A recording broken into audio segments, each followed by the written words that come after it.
20대 대선 투표일을 하루 앞두고 더불어민주당 이재명 대선 후보는 특별회견에서 당선 즉시 국민통합정부를 구성하고 코로나19 종결까지 공공요금을 동결하겠다고 밝혔습니다. 또 북한의 특사를 파견해 전쟁 위협을 제거하겠다며 지지를 호소했습니다. 국민의힘 윤석열 대선 후보는 제주를 시작으로 부산과 대구, 대전을 거쳐 서울 시청광장과 강남역에서 마지막 유세에 나섭니다. 윤 후보는 동해안 산불 현장에서 순직한 소방관에 대해 숭고한 희생을 잊지 않겠다고 애도했습니다. 내일 대선에서 코로나19 확진자와 격리자도 일반 유권자가 투표를 마친 오후 6시부터 투표함에 직접 투표하게 됩니다. 사전투표 부실관리 논란을 빚은 중앙선관위 노정희 위원장은 잠시 뒤 대국민 입장문을 발표합니다. 코로나19 신규 확진자가 20만 2,721명 발생한 가운데 위중증 누적 환자가 1,007명으로 두 달여 만에 다시 1,000명을 넘었습니다. 중증 병상 가동률도 비수도권은 68.8%, 수도권은 55.7%로 병상 부족 우려도 커졌습니다. 문재인 대통령이 강원도 강릉시와 동해시를 특별 재난지역으로 선포했습니다. 산림당국은 경북 울진 산불의 면적이 넓어서 완전 진화까지 장기전이 될 것이라고 예상했습니다. 우크라이나 사태로 유가 폭등에 경기 위축 우려가 커지면서 원달러 환율이 1년 9개월 만에 장중 1,230원을 넘었습니다. 뉴욕 증시 하락에 이어 코스피도 하락세를 보이고 있습니다.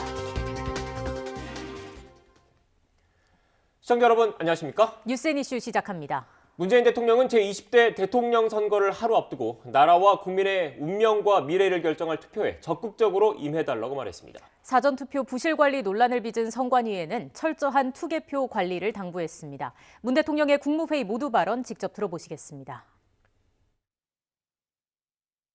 내일은 20대 대통령 선거일입니다. 앞으로 5년간 국정을 이끌어갈 대통령을 선택하는 국민의 시간입니다. 나라와 국민의 운명과 미래를 선택한다는 마음가짐으로 투표에 임해 주시기 바랍니다. 선관위는 개표가 끝나는 순간까지 투개표 관리에 한치의 소홀함도 없도록 최선을 다해 주실 것을 당부드립니다. 특히 사전투표 관리에서 드러난 문제점을 교훈으로 삼아 모든 가능성에 대비하여 확진자들의 투표권 보장에 빈틈이 없도록 해주시기 바랍니다.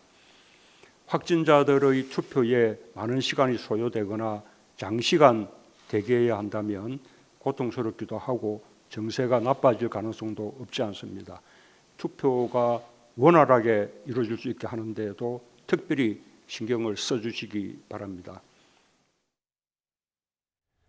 이어서 코로나19 관련 소식입니다. 오미크론 변이 확산 속에 코로나19 신규 확진자는 닷새째 20만 명 넘게 발생했습니다. 위중증 환자도 급증하면서 두 달여 만에 1,000명대로 올라섰고 사망자도 186명이 나왔습니다. 취재기자 연결합니다. 정유신 기자. 네, 사회 2부입니다. 네, 연일 20만 명을 넘는 신규 확진자가 나오고 있죠. 네, 오늘 0시 기준 코로나19 신규 환자는 20만 2,721명입니다. 확진자 수는 전날보다 8,000명 가깝게 줄었지만 벌써 닷새 연속 20만 명을 넘기고 있습니다. 오미크론 변이 확산 속에 일주일 전과 비교해 1.5배, 5주 전과 비교해 11배가 넘는 신규 환자가 이어지고 있습니다. 60대 이상 고령층 확진자가 급증하면서 위중증 환자와 사망자도 크게 늘고 있습니다. 위중증 환자 수는 전날보다 52명이 증가한 1,007명입니다. 2주 전인 지난달 말보다 2배가량 늘어난 수치고 위중증 환자가 1,000명을 넘긴 것은 64일 만입니다. 어제 하루 사망자는 186명이 늘어나 역대 두 번째로 많은 사망자가 나왔습니다. 현재까지 누적 사망자는 9,282명입니다. 중환자 병상 가동률도 꾸준히 올라가면서 병상 부족 우려도 커지고 있습니다. 오늘 0시 기준 전국의 중환자 병상 가동률은 60%에 육박하고 있고 수도권 중환자 전담 병상 가동률은 55.7%입니다. 재택치료 환자도 지난 5일 이후 100만 명을 넘어선 상태입니다. 0시 기준 재택치료자 수는 7,500여 명이 늘어난 116만 3천여 명입니다. 이 가운데 하루 두 번씩 모니터링을 하는 집중관리군은 18만 명에 육박하고 있습니다. 주말 동안 줄었던 검사 건수가 회복되면서 수요일이자 대선일인 내일은 신규 환자가 큰 폭으로 증가할 수 있습니다. 방역당국은 한 주 정도 뒤인 이달 중순 이후 확진자 수가 35만 명 정도로 정점을 찍을 것으로 전망하고 있습니다. 지금까지 사회 2부에서 YTN 송신입니다. 조금 전 방역당국의 코로나19 관련 브리핑이 시작됐습니다. 현장으로 가보겠습니다. 94.4%가 60세 이상이었습니다. 이들 중 46%는 미접종자입니다. 참고로 60세 이상 중에 미접종자는 4.4%에 불과합니다. 60세 이상의 경우는 예방접종이 가장 최선의 대응 방법이라는 점을 다시 한번 유념해 주시기를 당부드리겠습니다. 3차 접종까지 접종을 완료해 주실 것 또 당부드립니다. 의료체계는 현재까지 관리 가능한 범위 내에서 운영되고 있습니다. 지속적인 병상 확충 노력으로 중환자의 전담 치료 병상은 2,747개와 그리고 준중 환자 병상은 4,131개를 합쳐 대략 6,900개 정도를 보유하고 있습니다. 현재 중환자 병상은 59.6%가 사용 중입니다. 준중환자 병상은 63.1%가 가동되고 있습니다. 반복적으로 말씀드리지만 현재 의료 체계는 위중증 환자 중에 약 2,000명 정도를 안정적으로 대응할 수 있는 병상이라는 걸 말씀드립니다. 아울러 또 병상 운영을 효율화할 경우에는 2,500명까지도 감당이 가능하다고 평가하고 있습니다. 다음 주부터는 총 206명의 신규 군의관이 중환자 진료에 투입됩니다. 이들은 3월 12일부터 약 한 달간 중환자 전담병상 그리고 감염병 전담병원 등에서 코로나 환자 진료를 지원할 예정입니다. 입원 치료를 필요로 하는 환자는 하루 이내에 입원이 이루어지고 있습니다. 그리고 입원 대기 환자는 없습니다. 특수환자들에 대한 의료체계에도 지속적으로 보강해 나가고 있습니다. 저희들이 임산부가 평소 다니던 병원에서 안전하게 분만할 수 있도록 의료기관에 대한 보상 방안을 이번에 마련하였습니다. 코로나19 분만 격리관리료를 신설했고요. 확진 산모가 분만할 경우 추가적으로 건강보험 수가를 지급합니다. 이것은 2월 25일에 소급 적용이 되고요. 4월 30일까지 한시적으로 적용이 됩니다. 이외에도 확진된 산모를 위한 병상은 여전히 다음 주까지 늘려나갈 예정입니다. 250개 정도까지 늘리겠습니다. 그리고 응급환자나 병실에서 치료받던 환자가 코로나에 확진된 경우 병상 배정 절차 없이 바로 입원이 가능하도록 하는 절차를 이미 개선한 바 있습니다. 앞으로도 이런 특수한 상황에 대해서도 적절한 치료가 적시에 제공될 수 있도록 병상 배정 절차를 점검하고 또 중증 병상의 가용 상황을 매일매일 철저하게 관리해 나가도록 하겠습니다. 중증화율이 낮은 오미크론의 특성에 따라서 이미 중증 병상을 제외하고는 의료진의 보호복도 레벨 D에서 긴팔 가운 4종 세트로 간소해온 바 있습니다. 이에 따라서 구급대원도 개인 보호구를 오는 3월 8일부터 간소화해 나갈 예정입니다. 종전의 구급대원들도 역시 구급이나 이송 과정에서 레벨 D 옷을 착용을 했었습니다. 그렇지만 확진, 의심 환자의 경우는 긴팔 가운 4종 세트를 그리고 일반 응급 환자의 경우는 일반 3종 세트를 착용하는 것으로 간소화하였습니다. 이를 통해서 우리 진료와 이송 등을 보다 효율적으로 진행하고 의료 현장에서 오미크론의 특성에 맞는 대응들을 다양한 측면에서 강화해 나가도록 하겠습니다. 방역 패스는 중단됐습니다. 그렇지만 미접종자들 특히 60세 이상 분들께서는 앞으로 더욱 주의를 다시 한번 당부드립니다. 미접종자들에게 오미크론은 여전히 계절 독감과 비교할 수 없는 수준으로 위험합니다. 특히 방역 패스를 통해서 하는 보호 조치가 중단되었기 때문에 미접종자분들께서는 스스로 많은 다중이 모이는 시설을 가지 않는다든지 하는 등의 주의를 기울여 주실 것을 당부드립니다. 내일은 20대 대통령 선거일입니다. 코로나19 확진자와 격리자에게도 참정권 보장을 위해서 한시적인 외출이 허용됩니다. 외출 시에는 KF94 마스크를 착용해 주시고 투표소 내에서는 불필요한 대화와 접촉을 자제해 주시기 바랍니다. 확진자와 격리자분께서는 투표 후에 격리 장소로 반드시 복귀해 주셔야 합니다. 일반 유권자분들께서는 투표 후에 가급적 사람이 많이 모이는 장소에 방문을 자제해 주시기 바랍니다. 정부는 방역과 의료 대응에 총력을 다해 중증과 사망 피해를 최소화하는 데 노력을 하겠습니다. 감사합니다. 네, 질의응답을 하기 전에 브리핑문 정정을 하도록 하겠습니다. 네, 지금까지 방역당국의 코로나19 관련 브리핑 전해드렸습니다. 13만 5천 명을 분석한 결과 3차 접종 완료 시의 위험도가 크게 줄었다면서 예방접종의 중요성을 거듭 강조했습니다. 그러면서 현재 의료체계는 관리 가능한 범위 내에서 운영되고 있다는 설명도 있었는데요. 보다 자세한 내용은 이어지는 뉴스에서 다시 한번 정리해드리겠습니다.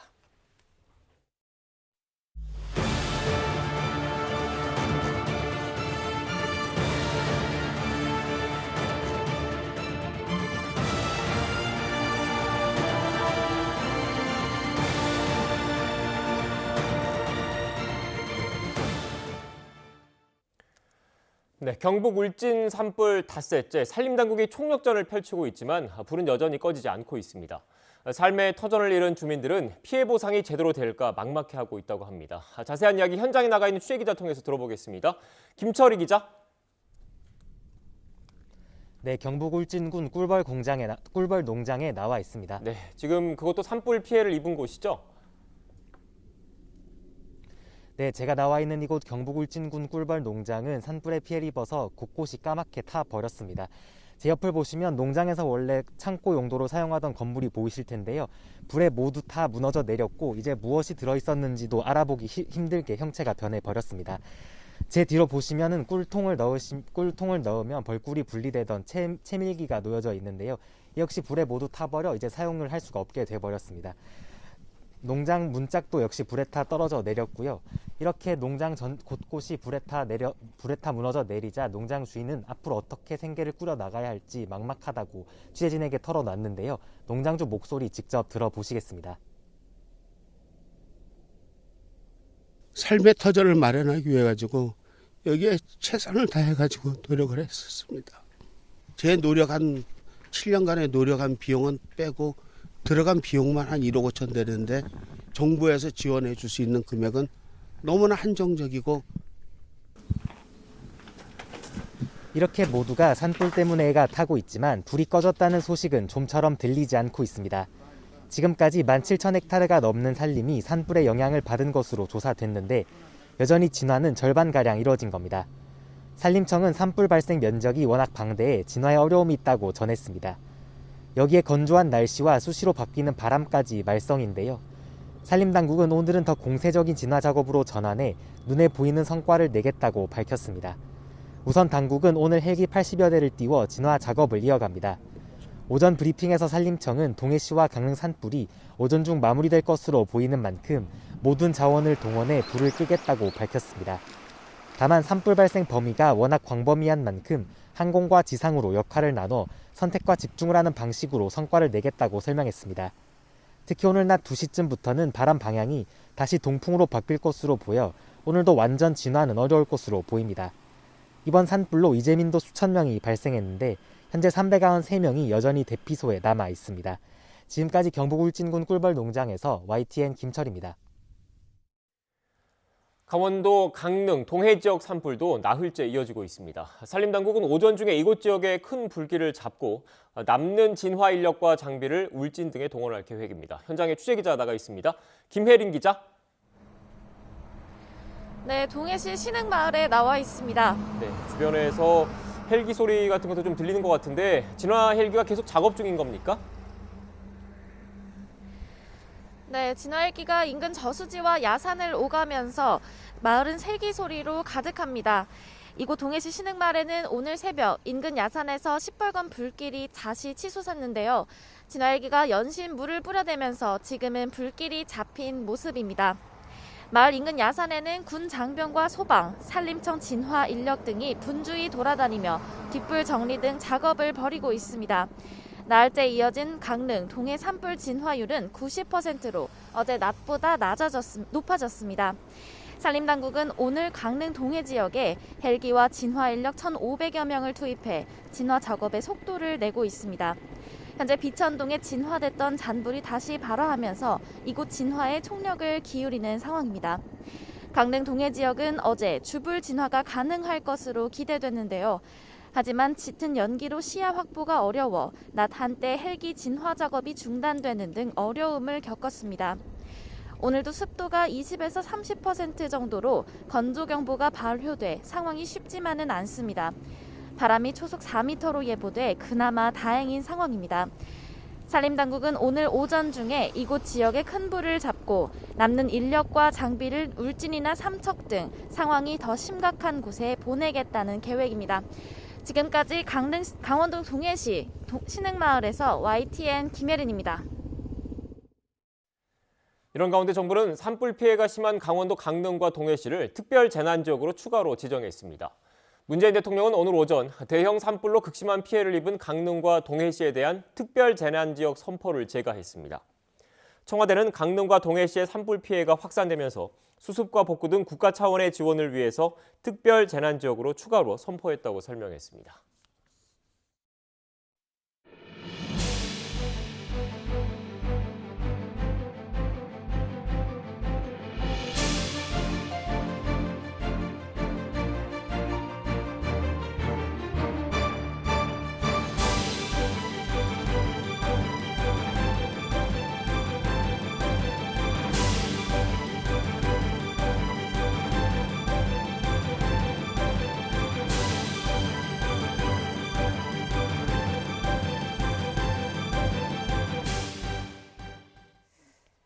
(20대) 대통령 선거 이제 하루 앞으로 다가왔습니다. 여야 대선 후보들은 전국을 종횡무진 누비며 최종 득표전을 펼칩니다. 막바지 대선 상황, 국회에 마련된 YTN 특별 스튜디오 연결해서 알아보겠습니다. 권민석, 김승환 기자 나와주시죠. 네, YTN 국회 스튜디오입니다. 오늘은 공식 선거운동 마지막 날입니다. 초박빙 승부에 대선 주자들은 끝까지 표심을 잡기 위해 사력을 다하고 있습니다. 여야를 그동안 취재해온 김승환 기자와 함께 주요 이슈 그리고 각 당의 대선 전략을 차례로 짚어보겠습니다. 김 기자, 안녕하세요. 네.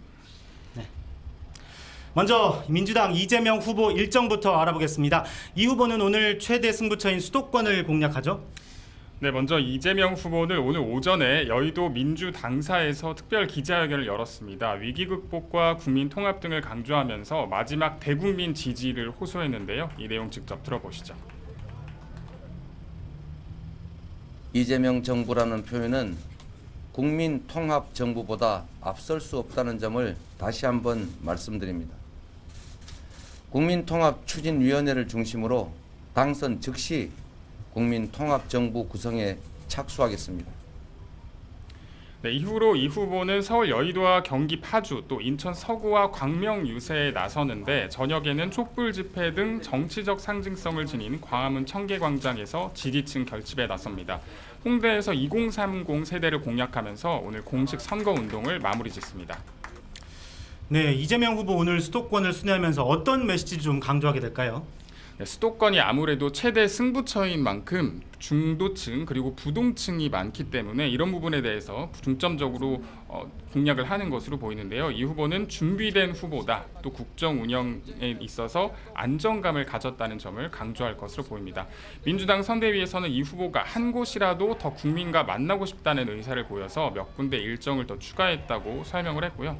또 강훈식 전략기획본부장은 YTN 라디오에 출연해서 현재 바짝 붙어있지만 조금 더 힘내면 승리할 수 있을 거라고 본다면서 목표는 3%포인트 차이라고 덧붙였습니다. 네, 수도권에 집중하는 이재명 후보와 달리 국민의힘 윤석열 후보는 오늘 제주에서 서울까지 전국 거점 도시를 훑고 올라온다고요?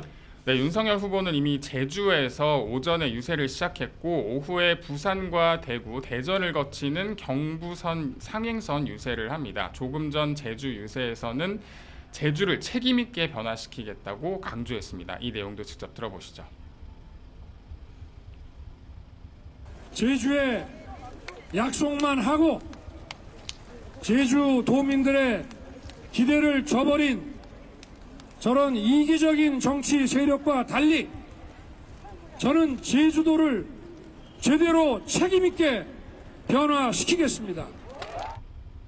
네, 이후에는 서울시청광장에서 지지층 결집에 나서고요. 또 서울 건대와 강남역 같이 젊은 층이 많은 곳에서 유권자 접촉면을 넓히고 특히 부산이 고향인 안철수 대표와 함께 부산 지역에서 합동 유세를 할 예정입니다. 윤석열 후보 오늘 활동 범위가 굉장히 넓은데요. 어떤 의미가 담겨 있을까요? 역시나 마지막 유세 키워드는 정권 교체라고 할 수가 있죠. 국민이 나라의 중심인 세상을 만들겠다는 메시지를 강조할 것으로 보이고요. 또 부산에서 서울로 이어지는 이 유세 동선은 상대적으로 사전 투표율이 호남보다 낮았던 지역이기 때문에 투표를 장려하는 의미도 있다, 이렇게 볼 수가 있습니다.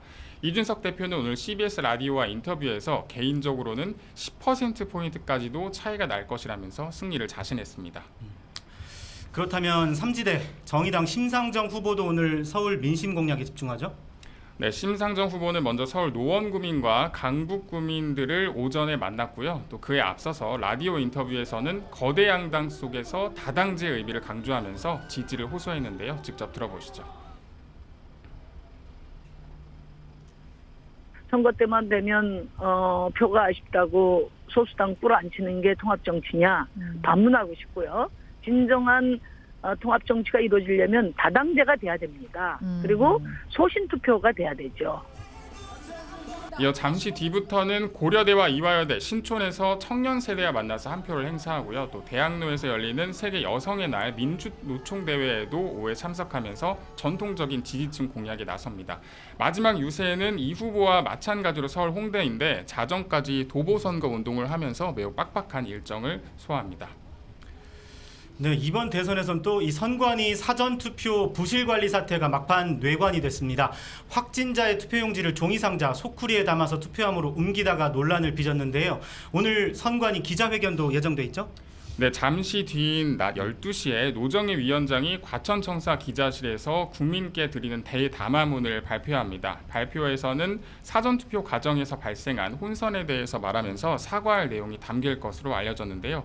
일단 앞서 노 위원장은 논란이 불거진 뒤에 그 준비 부족을 시인하면서도 대국민 사과 요구에 대해서는 답을 하지 않았고, 오늘 아침 출근길에도 묵묵부답으로 일관했지만 오늘 좀 사과할 것이다, 이런 예측이 나오고 있습니다. 네, 후보들의 숨가쁜 유세 일정과 각 당 대선 전략 전망까지 김승환 기자와 함께 짚어봤습니다. 지금까지 YTN 국회 스튜디오에서 전해드렸습니다. 이번 20대 대통령 선거의 사전투표율이 역대 최고치인 36.93%를 기록했습니다. 사전투표제가 도입된 이후 가장 높은 투표율을 기록한 겁니다. 이번 대선에서 본투표까지 포함해서 80%가 넘는 투표율을 기록할 수 있을지가 초미의 관심입니다. 백종규 기자가 보도합니다. 20대 대통령 선거 사전투표에서 전체 유권자 4,419만 7천여 명 가운데 1,632만 3천여 명이 소중한 한 표를 행사했습니다. 사전투표율은 36.93%로 유권자 3명 가운데 1명 이상은 이미 지지 후보에게 표를 던진 셈입니다. 사전투표가 처음 전국 단위 선거에 적용된 지난 2014년 지방선거 이후 가장 높은 투표율인데, 그동안 사전투표율이 가장 높았던 2020년 21대 총선보다도 10%포인트 이상 높아졌습니다. 사전투표율이 높아진 데 대해 여야는 사전투표가 보편화됐고 코로나 감염을 우려해 미리 투표에 참여했다는 비슷한 평가를 하고 있지만, 서로에게 유리하다는 아전인수식 해석을 내놓고 있습니다. 코로나 때문에 미리 빨리 할 수 있을 때 해버리자, 이런 게 있고요. 아무래도 안철수 후보의 그런 단일화, 어떤 정치적 굴복이다. 투표를 해야 될 이유가 많기 때문이 아닐까. 그러면은 결국에는 현상 유지보다는 정권 교체를 바라는 국민들이 많이 투표에 참여한 것이다, 이렇게 볼 수도 있고요. 그렇다면 본 투표까지 포함하면 이번 대선의 전체 투표율은 과연 얼마나 될까? 지난 19대 대선에서는 본 투표율이 사전 투표율보다 높은 51%를 기록했고, 2018년 지방선거와 21대 총선에서도 본 투표율이 40% 안팎을 보였습니다. 역대 대선 투표율을 보면 대통령 직선제가 부활한 13대 대선에서 90%에 가까운 투표율이 나왔지만 17대 대선에서 60%대로 떨어졌고, 지난 대선 때는 70%대 후반을 기록했습니다. 이미 사전투표에서 36%를 넘는 투표율을 기록한 만큼 본 투표에서 44% 정도만 나오면 80%가 넘는다는 계산입니다. 그럼에도 이번 대선에서는 코로나19 확산 여파 등으로 분산 투표가 이루어지면서 최종 투표율은 19대 대선 때와 비슷한 수준이 될 거라는 예측도 있습니다. 비호감이기 때문에 누군가를 떨어뜨리기 위해서 자기가 싫어하는 사람 대통령 되는 거를 보기 싫어서 투표를 하는 그런 묘한 현상이 결합된 결과가 그렇게 나타나지 않을까 생각합니다. 만약 이번 대선에서 투표율이 80%를 넘어선다면 지난 1997년 15대 대선에서 80.7%를 기록한 이후 25년 만입니다. 결국 코로나19 확산 규모와 사전투표에서 드러난 선관위의 확진자 투표 부실 관리 논란, 막판 네거티브 공방 등이 투표율에 적지 않은 변수가 될 전망입니다. YTN 백종규입니다.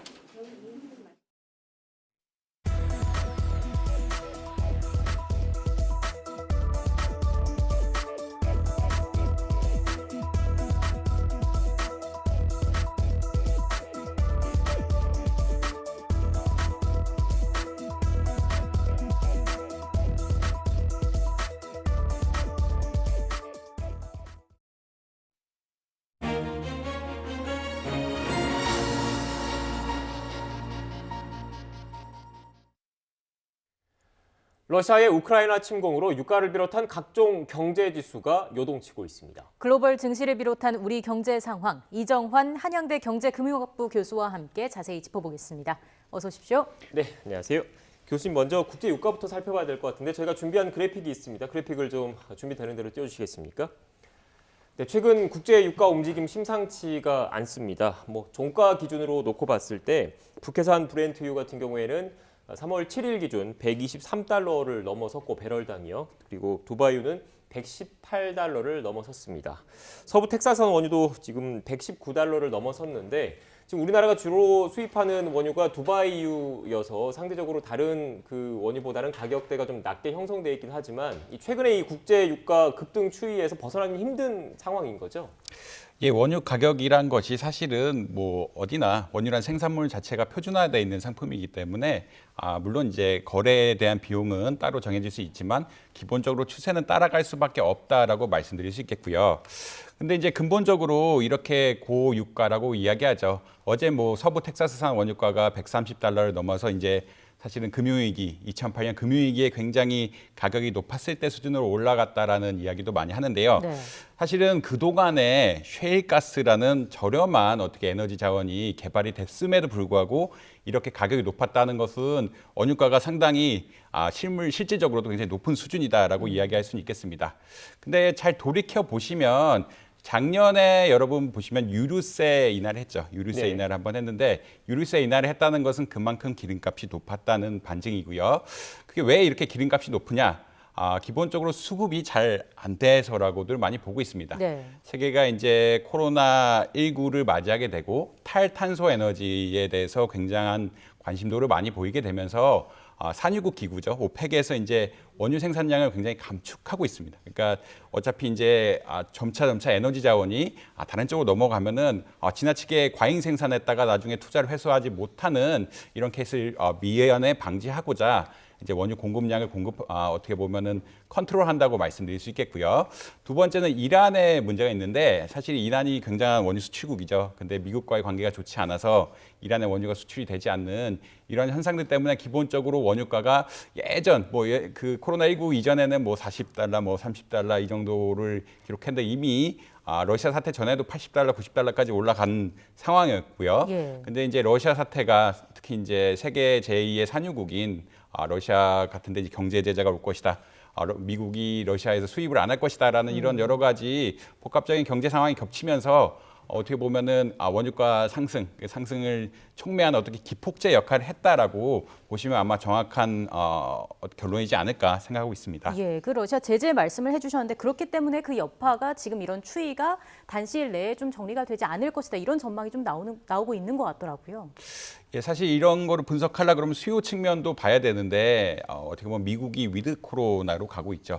위드 코로나로 간다는 얘기는 사실은 석유란 것이 그러니까 휘발유로도 쓰기도 하지만 다양한 원자재라고 많이 하죠. 석유화학 제품, 나일론 등을 해서 이제 다양한 원자재의 중심이 되기 때문에 이러한 석유에 대한 수요가 굉장히 많아지게 됩니다. 그렇게 수요가 늘어나고 있는 상황인데 지금 오펙에서는 기름을 더 생산하지 않을 것이다.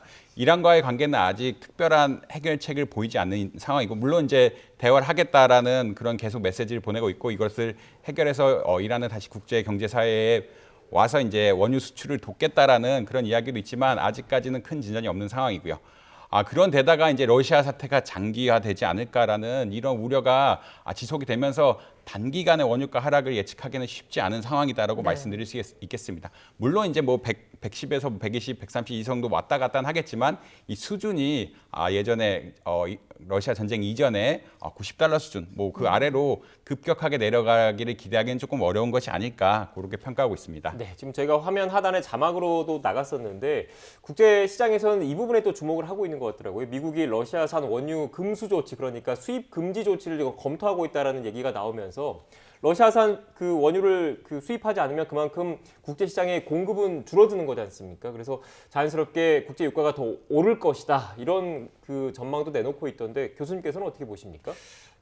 사실 미국이 세계 제1의 산유국이고요. 네. 요새는 수출을 굉장히 많이 합니다. 예전 사실 셰일 이전까지는, 셰일 혁명 이전까지는 수출을 안 했는데 수출을 할 정도로 어떻게 보자면 에너지 강국이 된 상태입니다. 근데 이제 미국이 사실은 러시아에서 수입하는 원유 자체는 한 자국내 원유 총량의 한 1% 내는데 어떻게 보면은 형식적으로 디클레어를 한 거죠. 형식적으로 나는 이제 러시아에 대해서 경제 제재를 하겠다라고 선언을 한 건데, 사실 유럽이 러시아산 천연가스라든지 원유를 가장 많이 쓰는 이런 국가들일 텐데, 독일, 특히 이제 독일이 가장 의존도가 높고요. 독일에서는 이거는 못한다라고 지금 정치권에서 강력히 주장하고 있는 상황입니다.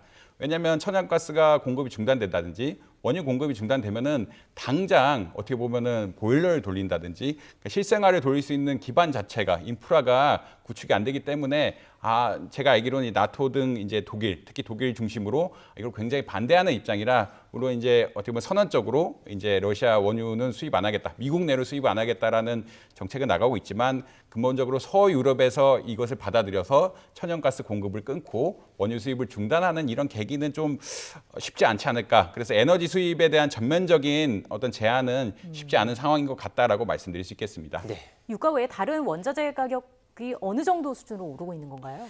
사실 뭐 여러 가지가 있겠죠. 여러 가지가 있을 텐데 가장 그 물가에 중요한 거는 곡물 가격인데, 네. 여러분들 생각하는데 곡물 가격인데, 러시아 전쟁 전 한 2월 달하고 비교하면 밀가루 가격이 한 60% 이상 올랐다라고 이야기합니다.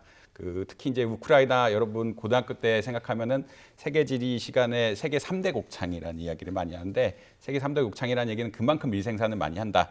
그리고 러시아도 사실 밀 수출국이거든요. 그러니까 농업 자원이 풍부해서 러시아랑 우크라이나가 밀 수출하는 분량이 전 세계 한 20% 정도 이렇게 차지한다라고 이야기하기 때문에 밀 가격이 가장 큰 영향을 미치고, 이런 밀 가격들이 특히 유럽 지역의 식료품 가격에 굉장히 영향을 미쳐가지고 서구 유럽 인플레이션에 대한 굉장한 압박을 주고 있다. 원유가 상승하고 식품 가격 상승이 소비자 물가에는 굉장한 압박을 주고 있다라고도 이야기하고 있고요.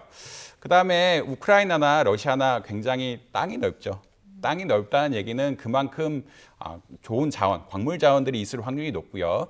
어제 니켈 가격이 급작스럽게 올라서 뭐 니켈을 많이, ETL을 많이 가진 대신증권의 주가가 오른다, 뭐 이런 이야기도 나오긴 했는데, 니켈과 같은 광물 가격 역시 굉장히 폭등하고 있다. 왜냐하면 이제 전쟁 상태가 되면은 공장을 제대로 운영할 수가 없고, 공장을 다시 운영한다고 해도 기간이 어느 정도 걸리기 때문에, 흔히 말해서 공장이라는 게 하루 만에 재개를 할 수 있는 그런 성질의 것이 아니기 때문에, 어떻게 보자면 이제 러시아나 우크라이나에서 생산하는 광물 자원이 전 세계 공급망으로 잘 안 나갈 가능성이 있다.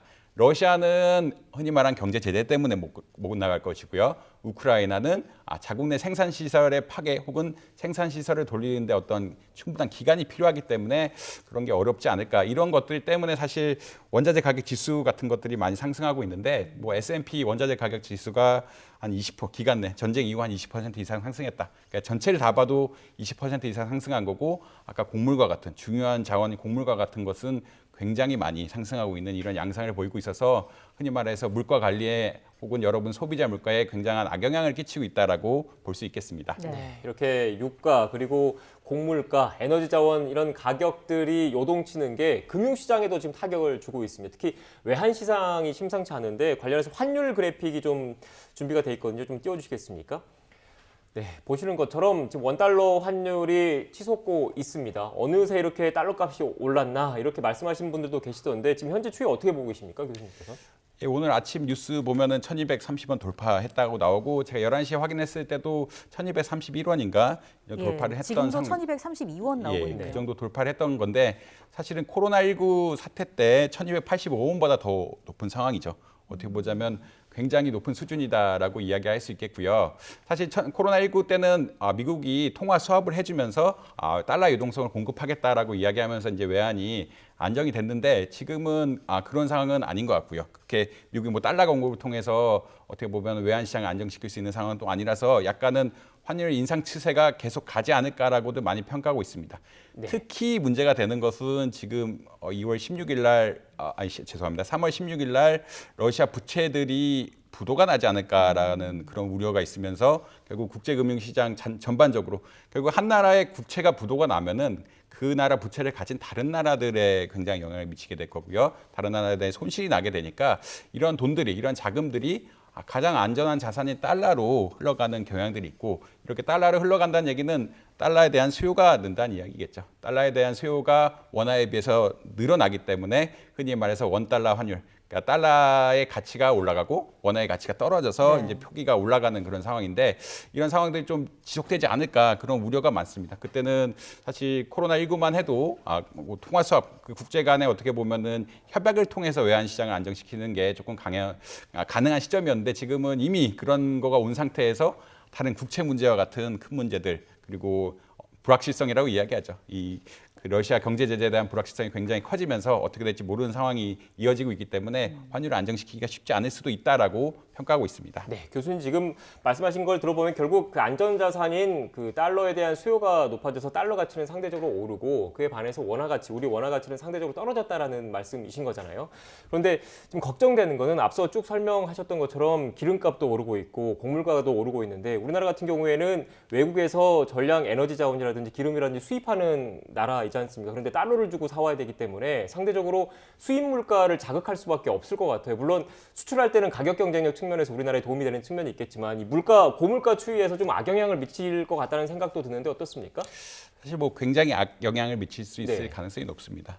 사실 석유류는 흔히 말 우리가 가장 중요시하게 되는 소비자 물가지수 품목 중에 하나고요. 그래서 원유 가격 오르면 소비자 물가가 직접적으로 올라가게 됩니다. 그런 채널이 하나가 있고 그다음에 여러 가지 원유 생산품들 이 결국은 원자재가 되는 거고 플라스틱이라든지 이런 것들 다 원유에서 나오는 것들인데 이런 것들 가격이 당연히 올라가게 될 것이니까 이제 소비재 가격들도 올라가게 될 가능성이 높다라고 이야기할 수 있겠습니다.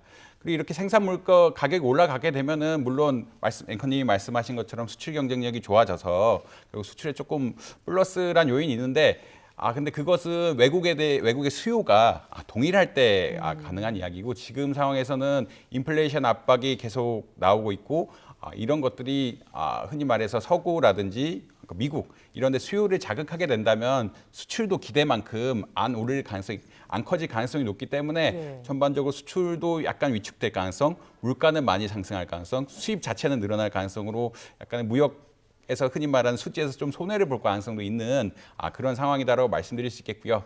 근데 근본적으로 가장 큰 문제는 이런 것들이 오면은 지금 소비자 물가 상승률이 한 3% 내로 우리 목표 수준이 2%보다 굉장히 높게 지나가고 있는데 근데 이제 그것을 더 자극해서 여러분들 생활이 굉장히 임금은 사실 잘 안 오르지 않습니까? 임금은 잘 안 오르는데 물가가 계속 오른다는 이야기는 여러분이 살 수 있는 것도 줄어들고 여러분 생활이 어려워지고 결국은 이 경기 전체에 안 좋은 영향을 끼칠 수 있다라는 이런 논리가 있기 때문에 좀 소비자 물가에 안 좋다 그리고 경제에 부정적이다라고 요약드릴 수 있을 것 같습니다. 네.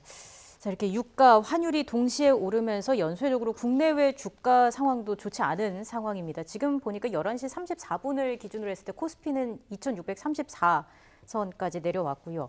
지금 뉴욕 증시, 마감한 뉴욕 증시 상황이 많이 좋지 않은 것 같아요. 어느 정도일까요? 예, 한국은 사실 어제 2% 코스피가 2% 이상 빠지면서 어떠한 이러한 충격들이 선반영됐다. 원유가 상승 그리고 외환 시장의 충격들이 선반영됐다라고들 많이 생각을 하고 있고요. 미국은 이제 시차가 있으니까 이제 어젯밤 상황이죠. 어젯밤에 이제 다우존스 지수는 2% 이상, 그다음에 S&P나 그다음에 나스닥 지수는 3% 가량, 나스닥이 3% 이상 빠지는 그러한 현상들이 발생을 했는데 결국은 크게 두 가지겠죠. 일단 불확실성이 커졌다라는 게 하나가 있을 거고, 경제 제재가 이렇게 어떻게 되고 이런 우크라이나 러시아 사태가 어떻게 안정이 될지 이런 채널이 잘 보이지 않는 경제 전반의 불확실성, 그리고 이 경제 제재 자체가 어떠한 양상으로 갈지 모르는 불확실성이 커졌다라는 우려가 하나 있을 거고요. 그다음에 두 번째는 결국은 이런 것이 아까 말씀드린 것 같이 인플레이션 상승을 유도하고, 인플레이션 상승이 결국은 경기 하강, 지금 위드 코로나를 통해서 경기가 살아나려는 미국이나 뭐 유럽 국가들이 결국 경제 성장률 예측치를 좀 낮춰야 되는 상황들이 발생하지 않을까라고 많이들 우려하고 있습니다. 사실 IMF나 월드뱅크 최근 보고서들 자체도 이러한 흔히 말해서 물가 상승으로 인한 경기 저하 우려가 좀 실존하는 것 같다라는 이런 평가들 내리면서 이런 경기 저하에 대한 우려들이 주가에 반영되면서 금융시장 자체가 혼란하기도 하고 주가 하락폭도 큰 그런 상황이라고 말씀드릴 수 있겠습니다. 네, 이렇게 변동성이 큰 장세에서 투자자분들은 어떤 점에 유의하셔야 될까요?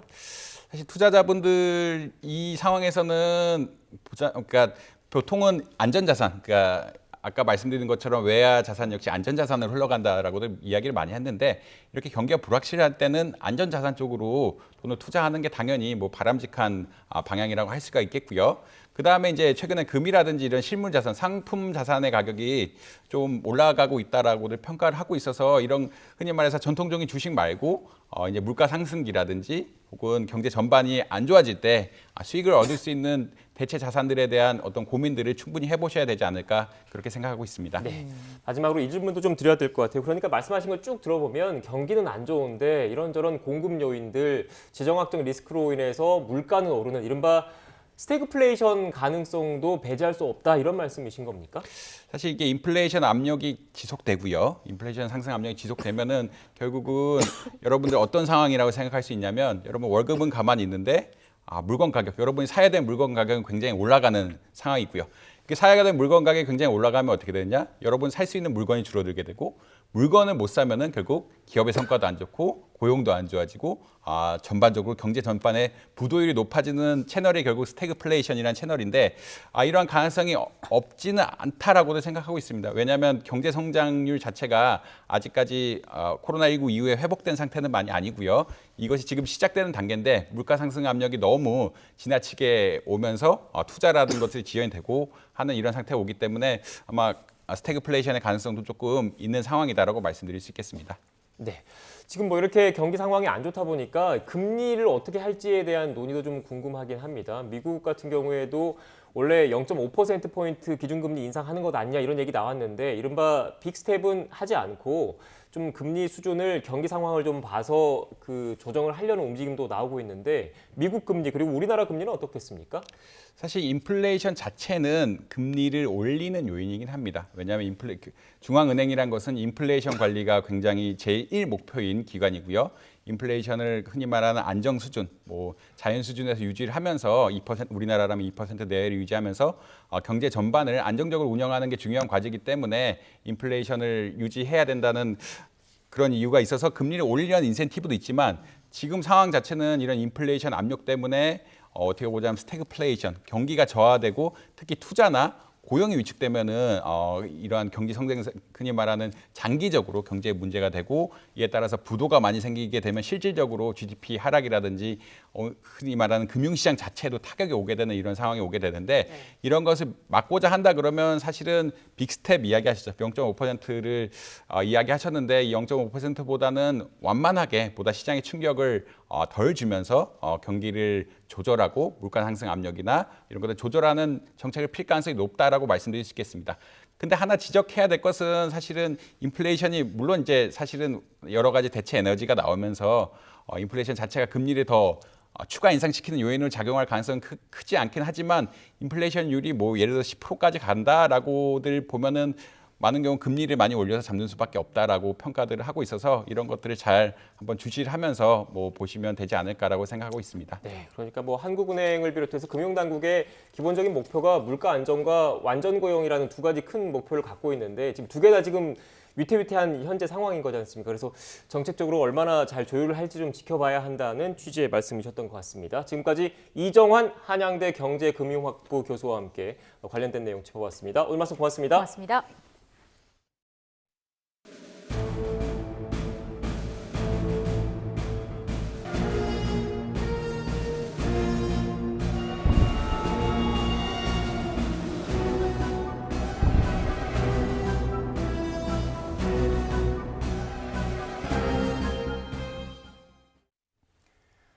우크라이나와 러시아가 3차 평화회담을 벌여서 인도주의적 대피 통로 구축에 어느 정도 진전을 본 것으로 전해졌습니다. 양측은 휴전 협정을 위해 우크라이나의 나토 비가입에는 어느 정도 의견 접근을 이뤘지만 영토 문제에 대해서는 이견을 좁히지 못한 것으로 관측되고 있습니다. 강성욱 기자입니다.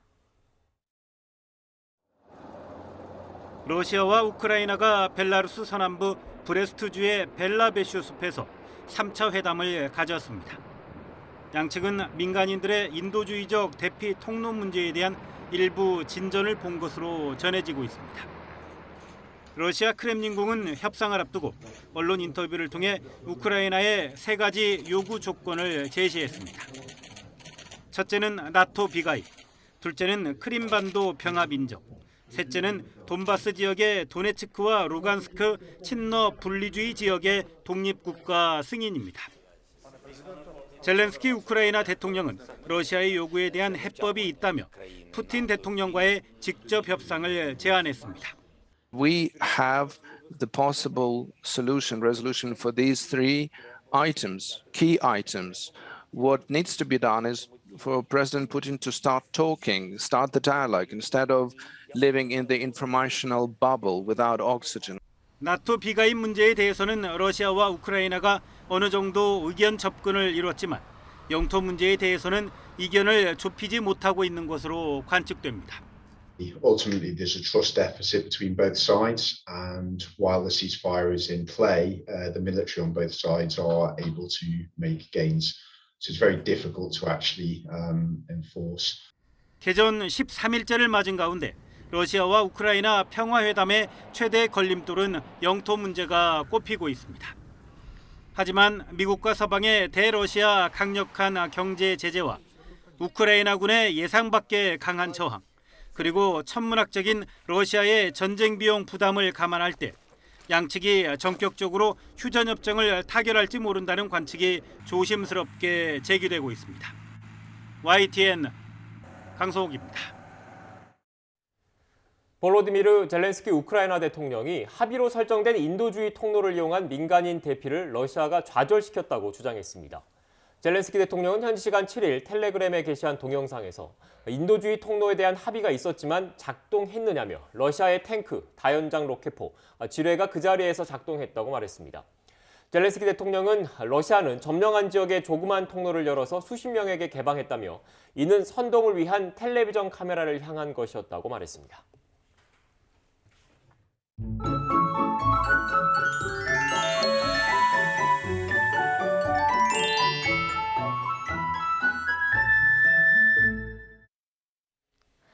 오늘도 건조특보는 확대하고 있습니다. 현재 동해안과 영남 곳곳에는 건조경보가, 그 밖의 내륙에는 건조주의보가 발효 중인데요. 전북 남원과 장수에도 새롭게 건조특보가 내려졌습니다. 오늘도 불씨 관리에 힘써주시기 바랍니다. 오늘 서울 낮 기온이 영상 12도까지 오르는 등 포근하겠습니다. 다만 큰 일교차를 유의하셔야겠고요. 대구는 종일, 중서부와 경북은 밤에 공기가 탁하겠습니다. 오늘 낮 기온은 어제보다 2도에서 5도가량 높겠습니다. 서울 12도, 대전 15도, 광주 16도가 예상됩니다. 대선일인 내일도 완연한 봄 날씨가 이어지겠고요. 일요일에는 단비가 내리면서 건조함이 해소될 전망입니다. 날씨였습니다. 뉴스앤이슈 2부는 정치권 소식으로 문을 열겠습니다. 저희는 잠시 뒤에 뵙겠습니다.